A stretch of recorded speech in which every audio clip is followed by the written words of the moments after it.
Welcome to Dead Man Talking.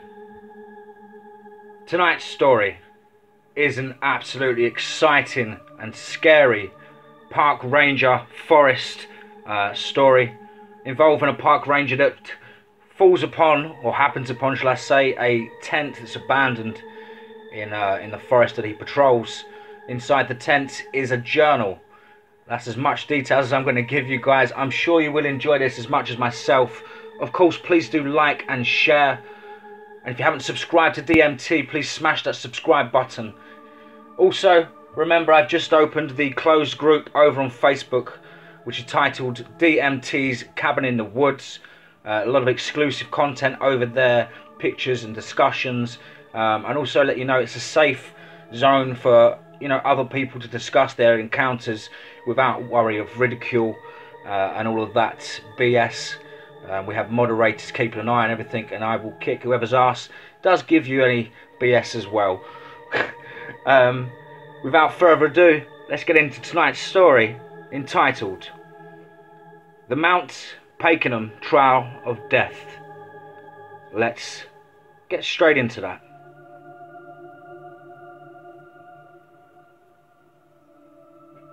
I am a park ranger for Mount Pakenham. I found this journal inside a tent in the middle of the Trail of Death. It had been 6 weeks since anyone had seen or heard from Mike and Sarah, and with this journal we are finally able to know what happened to them. After spending a tour in Afghanistan, I returned home to Mississippi, Mills, Ontario, with a small pension from the Canadian government for serving my country. I was barely able to pay rent, let alone eat 3 meals a day. I had to figure out a way to make money, or else I would find myself out on the streets.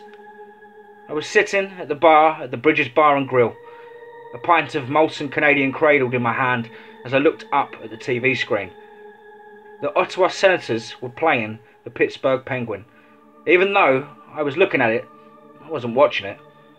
The beer cradled in my hand had turned warm after sitting on the counter for half an hour without being touched.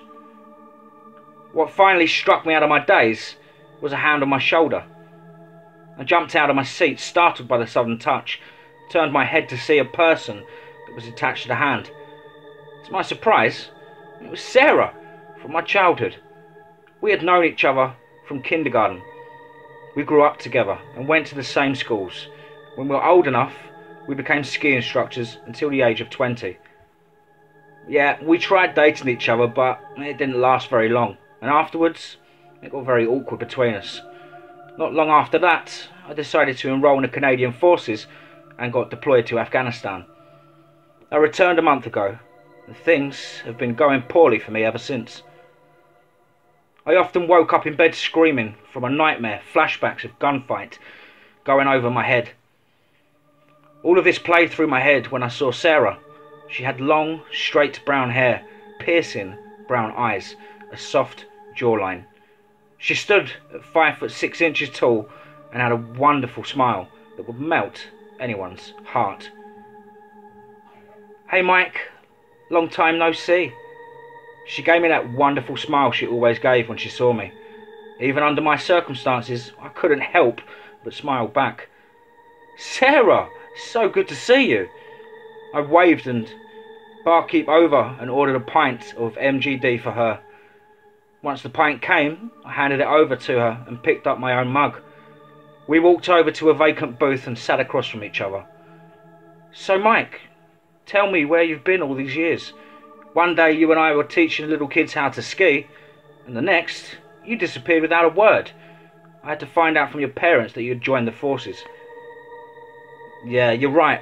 I had been in the forces. I just finished my deployment a month ago, and I'm looking for work." I looked down at my mug and let out a long sigh. It felt good to talk to someone about this. I felt a bit of weight lift off my chest.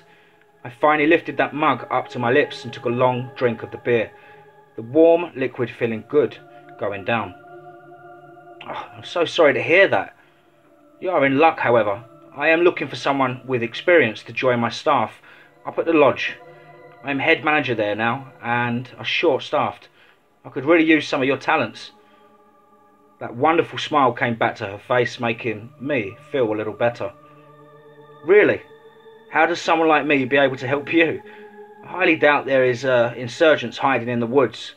Anyway, ski season is over. The snow has melted for weeks now. Sarah nodded. Do you remember the Trail of Death? My eyes opened wide in recognition. Well, this past winter, a group of 5 people went into the trail, and as you can guess, they never made it out. It's my responsibility to find the people who disappear on the hill and get them out of there. It usually takes me weeks to get this done. From what I hear, you're an expert of getting information. With your help, that time could be cut short. The people who want this group found are willing to pay a lot of money. After we're done with the contract, I will hire you on full time and we can continue where we left off right before you vanished. I didn't respond immediately at first. The memories of that trail often crop up in my nightmares as well. Every year since, as long as Mount Pakenham has been open, anyone who had travelled in certain parts of the woods would always go missing during the winter season. The odd thing was, as soon as the snow melted, you could go into that part of the trail and nothing bad would happen. The bodies of the unfortunate souls were never found. If Sarah was telling the truth, however, my money problems would be solved. Alright, Sarah, I'm in. When do we head out? It took a week for us to get everything ready. We packed up all of our hiking gear, food, tents and any other essentials. We had the whole weekend to find the group. I thought that this wouldn't take a lot of time, since the area only covered 5 miles of woods. Even though this was the case, everyone who went in there during the winter never returned. I read a news report that a storm was heading our way, and I would like to get our search done as quickly as possible so that we wouldn't get trapped in it. Day 1. We set out at first light on Friday morning, the 2 of us with spring jackets on, torquettes, our packs slung on our backs and blue jeans. I felt a shiver run through my spine as we walked into the forbidden part of the forest. Even with Sarah's reassurances that we would be completely fine, I still felt an unease that I could not shake off. The first thing we did was walk along the path to see if there was anything at all unusual along it. We went slowly, checking out every bump and hole, but really there was nothing too remarkable. After spending an hour walking down the trail, I sighed and took out a map of the area. Just as I thought, there is no sign of anyone along this trail. What? You didn't think there would be a big sign that would say, "This is where the group of explorers went," did you? We both laughed at her joke. It was what we needed to cut the tension.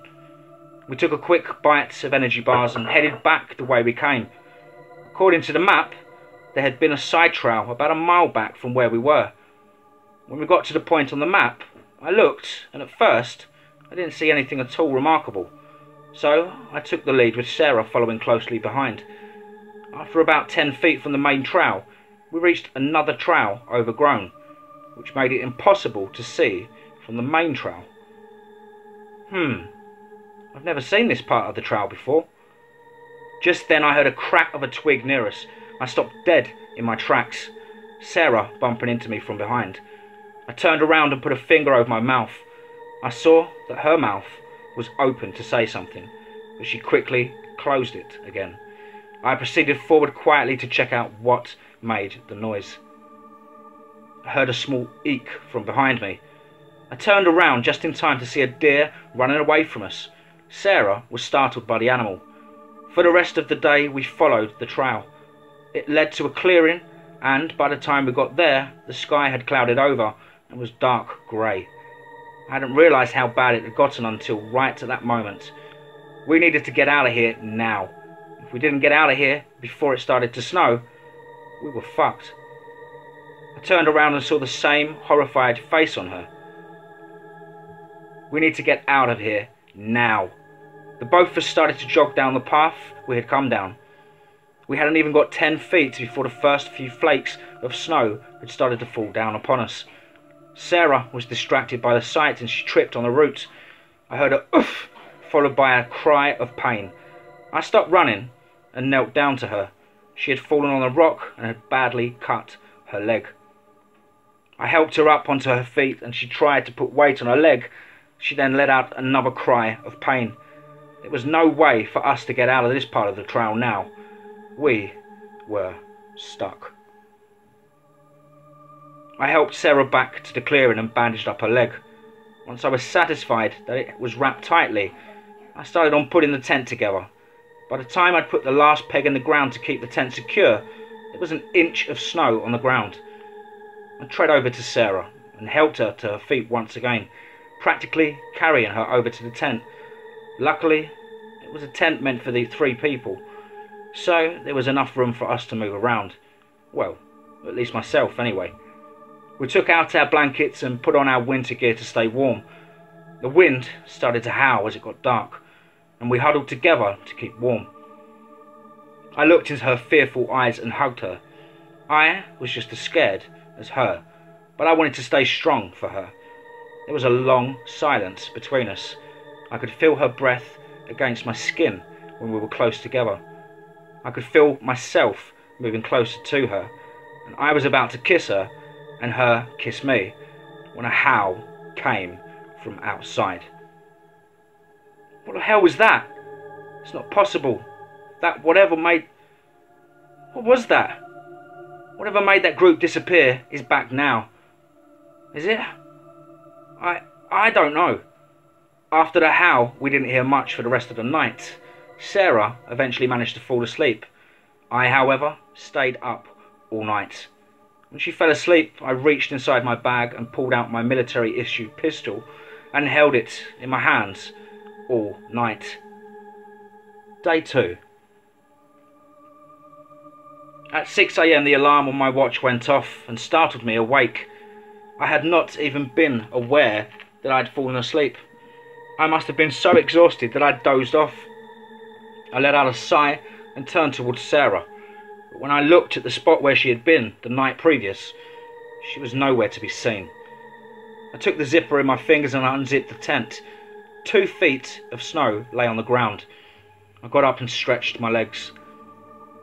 Sarah? Sarah, where are you? I looked down at the ground and saw a set of footprints in the fresh snow leading away from the clearing and into the trees beyond. I saw a trail of blood on the snow as well. She must have gone pee. It was rational thought at first, but when I remembered that she could barely walk yesterday, I started to follow the trail she had left behind and seemed to follow it forever, which confused me because she should have been able to get out of the area by now, or even found Sarah. That's when something impossible happened. I stepped out of the trees and was in a clearing. In the centre of the clearing sat my tent. It was midday by this point. I saw the footsteps I had been following this time, but now they were going back into the woods from where I had just come from. I had just walked in a complete circle, but that's impossible. There were 2 sets of footprints now, one from Sarah and one from me. I said fuck this and went down the trail we had initially come down. After half an hour I ended up back at my tent once again. Time and time again, no matter which way I went, I would always end up back at my tent. Hello? Is anybody out there? Hello? I listened for a reply, but there was none. It started to snow once again and I headed back into the tent. I lay down on my sleeping bag and wept. How could this be happening? Where did Sarah go? I thought. I took out my journal that I usually wrote down my nightmares in and wrote down everything that had happened to me, starting at when I had first met Sarah. I fell asleep sometime during the night from exhaustion. Day 3. I woke up in a cave. I have no idea how I got here. But when I woke up in my sleeping bag, I felt really warm. I opened my eyes to a cavern ceiling. I got up and looked around, and there are bones everywhere. Some of the flesh is still on them. I walked over to the group of 5 skeletons and realised that they must have been the people who had gone missing a few months ago. Their bodies were mostly intact, but decaying slowly. I heard a moan over the far back wall and headed over in that direction. When I got to the source of the sound, it was Sarah. I crouched down to her and was about to help her up onto her feet. This was when she opened her eyes. Mike, where are you? Why are you here? You shouldn't be here. You shouldn't be here. Don't worry, Sarah. Don't worry. We're going to get out of here, okay? We're going to be fine. I started to lift her up, but she screamed out in pain. I looked down at her leg, and they were completely mangled up. Her eyes bulged outside her head. Mike! I turned my head to see what she was looking at, and something attacked me. I screamed out in pain and passed out. When I woke up, I was bleeding out from a hole in my left arm and right leg. Strangely, I saw my journal laying beside me. As I'm writing this, I hear a growl coming from the shadows. If you are reading this, never, ever go on the trail of death. Not if you want to die. The park ranger finished reading at his desk and closed the journal. Just then, a few flakes of snow started to fall, and he could swear he could hear a howl in the distance.